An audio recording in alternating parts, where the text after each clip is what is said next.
Hi welcome back to రిష్కాస్వాల్ all in one channel. Hi friends, మీరందరూ ఎలా ఉన్నారు? బాగున్నారు? నేనైతే బాగున్నాను. నేను ఇవాళ సమ్మర్ స్పెషల్ ఫాల్దా చేయబోతున్నాను, అది కూడా నా మినీ కిచెన్లో.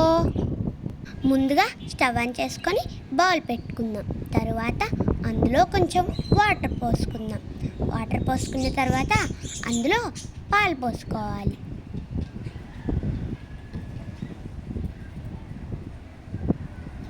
పాలు పోసుకున్నాం కదా, ఈ వేడెక్కేలోగా మనం జీడిపప్పు బాదం పప్పుని చిన్న ముక్కలుగా దంచుకుందాం. ఈలోగా మీరు మా ఛానల్ సబ్స్క్రైబ్ చేసుకోండి. మా వీడియో నచ్చినట్లయితే లైక్ చేయండి, షేర్ చేయండి. ఇంకా మరిన్ని వీడియోస్ కోసం మా ఛానల్ సబ్స్క్రైబ్ చేసుకోండి. వీటిని చిన్న ముక్కలుగా దంచుకున్నాం కదా, వీటిని ఒక ప్లేట్లోకి తీసుకుందాం.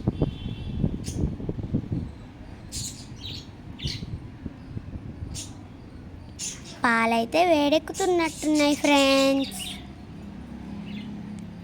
పాలని మధ్య మధ్యలో కలుపుకుంటూ ఉండాలి. పాలు వేడెక్కాయి కదా, ఇప్పుడు మనం ఇందులో ఫాల్దా మిక్చర్ వేసుకుందాం. ఇందులో సేమియా, స్ట్రాబెర్రీ ఫ్లేవరు, ఇంకా సబ్జాలు ఉంటాయి.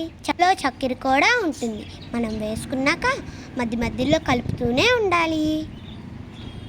అది చిక్కబడేంత వరకు కలుపుకుంటూనే ఉండాలి. చూసారా, ఉడుకుతుంది. ఇప్పుడు సేమియా ఉడికిందో లేదో చూద్దాం. ఇది ఉడుకుతూ ఉంటే మంచి వాసన వస్తుంది. చూస్తూనే నాకు తినాలనిపిస్తుంది ఫ్రెండ్స్. ఇప్పుడు ఉడికిందో లేదో చూద్దామా? ఇంకా కొద్దిగా ఉడకాలి ఫ్రెండ్స్. ఇదైతే ఉడికింది ఫ్రెండ్స్. మనం ఇందాక బాదం పప్పు, జీడిపప్పు దంచుకున్నాం కదా, దాన్ని వేసుకొని బాగా కలుపుకుందాం.